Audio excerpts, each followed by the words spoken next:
तरवा के चौरी बिल्हा स्नातकोत्तर कॉलेज में हॉकी मैदान पर शनिवार को स्वर्गीय चंद्रदीप सिंह स्मारक 10वीं अखिल भारतीय इनामी हॉकी प्रतियोगिता का शुभारंभ हुआ।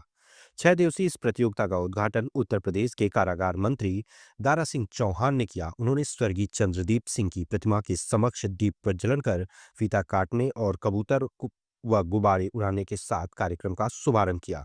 मुख्य अतिथि दारा सिंह चौहान ने कहा कि तरवा जैसे पिछड़े क्षेत्र में आयोजकों द्वारा इतने उत्कृष्ट स्तर का मैदान तैयार करना और राष्ट्रीय स्तर की प्रतियोगिता का आयोजन करना क्षेत्र के लिए गर्व की बात है। उन्होंने भरोसा दिलाया कि तरवा के हॉकी मैदान में स्टोटर्फ लगवाने के लिए मुख्यमंत्री योगी आदित्यनाथ से चर्चा करेंगे।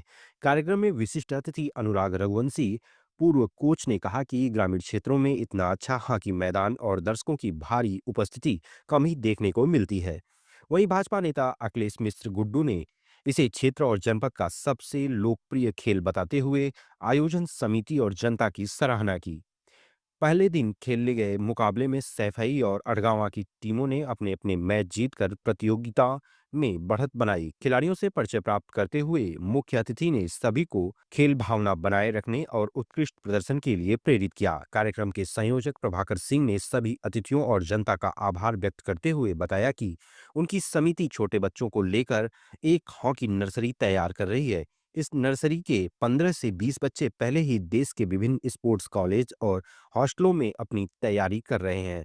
ओएनजीसी और अन्य प्रायोजकों ने भी आयोजन की सराहना की और इसे ग्रामीण क्षेत्र में खेलों के विकास के लिए बड़ी पहल बताया। इस आयोजन में खेल समिति और क्षेत्र की जनता का सहयोग सराहनीय रहा। प्रतियोगिता में राष्ट्रीय स्तर की टीमों की भागीदारी और दर्शकों की भारी उपस्थिति तरवा के खेल प्रेमियों के उत्साह को दर्शाती है। सबसे पहले बाबू चंदीप सिंह मेमोरियल एकेडमी के नेतृत्व में जो ये टूर्नामेंट चल रहा है, इस कार्यक्रम के लिए मैं पूरी आयोजन समिति को और ख़ास करके भाई प्रभाकर सिंह को विशेष रूप से मैं बधाई देना चाहता हूँ और यहाँ की जनता को बधाई देना चाहता हूँ। यहाँ की जो जिनका इतना जन समर्थन है कि तरवा जैसे इलाके में इस तरीके का बेहतरीन खेल का मैदान देखने को मिला है। इस तरीके के खेल का जो छोटे-छोटे बच्चे प्रदर्शन कर रहे हैं और तरवा की धरती केवल खेल के क्षेत्र में नहीं, राजनीति के क्षेत्र में भी बहुत पहले से ही आगे रही है और यहाँ के लोगों ने इस मुल्क की आज़ादी के लिए भी अपनी जान की कुर्बानी दी है, हमेशा सीना तान के खड़े रहे हैं। तरवा थाना को फूँकने से लेकर झंडा फहराने तक का यहाँ के लोगों ने काम किया है और ऐसी धरती पर यहाँ की जो माटी की महक को लेकर के जो दुनिया में आज घूम रहे हैं, उन सारे खिलाड़ियों को बधाई देना चाहता हूँ। और मुझे पूरा विश्वास है कि जिस तरीके कभी सैफई और यहाँ तरवा की जो टीम है और मैंने जब परिचय प्राप्त कर रहा था, तो मैं देखा कि सैफई की टीम में भी तरवा के सारे लड़के उसमें भरे पड़े हुए हैं। तो मैं कह सकता हूँ एक तरीके से दोनों अपनी ही टीम है जो यहाँ पे जिनका मुकाबला है और मैं तो हैरत में हूँ कि कितना मतलब खतरो भला खेल ये है। भाई बाल पे मार रहे हैं, कहीं अगर मिस कर गया तो फिर नाक पे लग जाए, सर पे लग जाए, जान जोखिम में पड़ सकती है। तो गेम में आने वाले बच्चे, मैं पूरे अभिभावक को भी बधाई देना चाहता हूँ, जिनके मन में अभी से ये अभिलाषा है कि मेरा बेटा भी आगे चल कर के माने भारत को रिप्रेजेंट करेगा, अंतर्राष्ट्रीय मंच पे अपने खेल का प्रदर्शन करेगा और मुझे पूरा विश्वास है। और मैं इसके लिए देश के प्रधानमंत्री आदरणीय मोदी जी को बधाई देना चाहता हूँ कि जिन्होंने जितने भी पैरा ओलंपिक से लेकर के जो ओलंपियंस हैं, जितने एशियन गेम में जिन लोगों ने स्थान प्राप्त किया है, सबको बुला के जिनको सम्मान प्रधानमंत्री ने दिया है और माननीय उत्तर प्रदेश के मुख्यमंत्री आदरणीय योगी आदित्यनाथ जी ने, अभी आप बगल में देखे होंगे गाजीपुर में है राजकुमार पाल और कौन उपाध्याय नाम है? ललित उपाध्याय को, जिन्होंने करोड़ों का, राजकुमार पाल को दोनों बच्चों को 1-1 करोड़ की धनराशि उन्होंने नकद दी है और डिप्टी एसपी का पद देकर के जो सम्मान दिया है इस पूर्वांचल के इस पिछड़े इलाके को।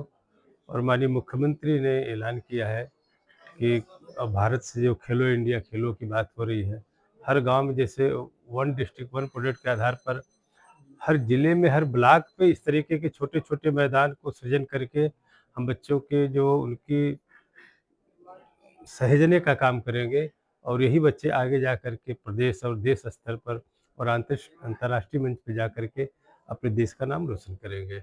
उनके प्रति मेरी शुभकामना है। यह पहले स्वर्गीय बाबा चंद्रदीप सिंह जो इस डिग्री कॉलेज के संस्थापक थे और उन्हीं के प्रेरणा से, चूंकि वह खुद मतलब उनके पिता के नाम से हॉकी होती थी, लेकिन वह बीच में 15 साल 10 साल तक वो हॉकी रुक गई। लेकिन फिर उन्होंने डिग्री कॉलेज में उन्होंने 2007 से हॉकी का उन्होंने शुभारंभ किया और वह मेरे ही नेतृत्व में चौरीबेला महाविद्यालय का प्रबंधक होने के नाते और खेल आयोजन सचिव होने के नाते यह मैं खिलाड़ी खुद रहा हूँ। मैं भी स्टेट और इंटर यूनिवर्सिटी का मैं प्लेयर रहा हूँ विगत 10 साल तक। यह प्रतियोगिता जो हो रही है वह 25 से लेके 30/1/2025 तक है और यह प्रतियोगिता तो हम सिर्फ एक अपने बच्चों को, जो है स्वर्गीय चंद्रदीप सिंह एकेडमी है जिसमें लगभग 100-150 बच्चे हैं, हम उनको दिखाने के लिए, उनके प्रेरणा के लिए इन टीमों को बुलाते हैं। जो टीमें हमें तो सहमति दी थी, जैसे पंजाब हुआ, हरियाणा हुआ, उत्तरांचल हुआ, मध्य प्रदेश हुआ, महाराष्ट्र हुआ, तो इन जगहों से वो टीमें आती हैं जो नामी गिरामी टीमें हुआ करती थी और उन टीमों को बुला के इन्हीं अपने एकेडमी के बच्चों को जो 5 से लेकर 15 साल को दिखाना। और आज मैं चूंकि इस प्रतियोगिता के माध्यम से जो आज के मुखतित थे माननीय दारा सिंह चौहान जी, मैंने उनसे अपनी ये व्यथा बताई और उन्होंने मैं आश्वासन दिया, क्योंकि वो कैबिनेट मंत्री हैं और इन सरकार की मंशा है कि नहीं खेल को बढ़ावा दिया जाए। तो मैं आप लोगों के माध्यम से, चूंकि आप लोगों के चैनल के माध्यम से कहना चाहूँगा कि पूर्वांचल में इस तरह का न किसी के पास सुविधा खेल का मैदान है, न इतने हॉकी के बच्चे हैं, जबकि हम लोग 7-8 साल के अंदर हमारे 15-20 बच्चे हॉस्टलों में हैं। पता नहीं उसमें कौन नेशनल खेलेगा, कौन इंटरनेशनल खेलेगा। जिस दिन स्टो टर्फ यहाँ हो जाता तो मेरे कहने का मतलब कि रोजगार परक फिर यहाँ से बच्चे पैदा होते, क्योंकि बिना स्टो टर्फ के हमारे बच्चे 15 साल में वो जाते तो हैं, लेकिन स्टो टर्फ पे जाके फेल हो जाते हैं। तो प्रतिभावान बच्चे हमारे, लेकिन वहाँ जो प्रैक्टिस रेगुलर करता उनके सामने वो हल्का पड़ जाता। तो इन्होंने आश्वासन दिया। मैं माननीय प्रधानमंत्री जी भी की मंशा है, उनकी खुद मंशा है कि खेलो इंडिया के तहत, हमारे माननीय मुख्यमंत्री जी की मंशा है। हम जानते हैं मऊ में उन्होंने इसको टर्फ दिया, जबकि मऊ से बड़ा हब है आजमगढ़। इतना बड़ा सेंटर पूरे मंडल में कहीं नहीं है। और इसी तरह शाहजहांपुर में उन्होंने दिया, मेरठ में दिया। तो मैं तो आग्रह करूंगा इस चैनल के माध्यम से, मैंने मंत्री जी से ही कहा कि अगर आप चाहते हैं तो ये तरवा आजमगढ़ के जिला के तरवा ब्लॉक का यह महाविद्यालय है, इसका अपने सूत्रों से मैं माननीय मुख्यमंत्री जी से कहता हूँ कि अपने जो संसाधन उससे पता कर लें कि इस तरह के बच्चे, इस तरह का प्रैक्टिस, इस तरह का अगर कहीं होता तो मैं यही चाहूँगा कि अगर उनकी मंशा है तो यहाँ तरवा में एक स्टो टर्फ मिलना चाहिए। इसी उम्मीद से हम लगे हैं और तब लगेंगे जब तक वो हमारा नहीं रुक जाएगा, मैं विश्राम लेने वाला नहीं। कितनी टीमें इस बार इस बार सब 22 टीमें आई हैं। आने को तो 32 टीमों ने सहमति दी, लेकिन कतिपय कारणों से पुलिस की जितनी टीमें थी उनका अपना एक कैंप लगा, जिसके कारण से वो आना हमारे यहाँ नहीं आ रही। जिसमें बीएसएफ था, सीआरपी था, सीआईएसएफ था, ये जितने भी फोर्स की टीमें वो नहीं आ रही।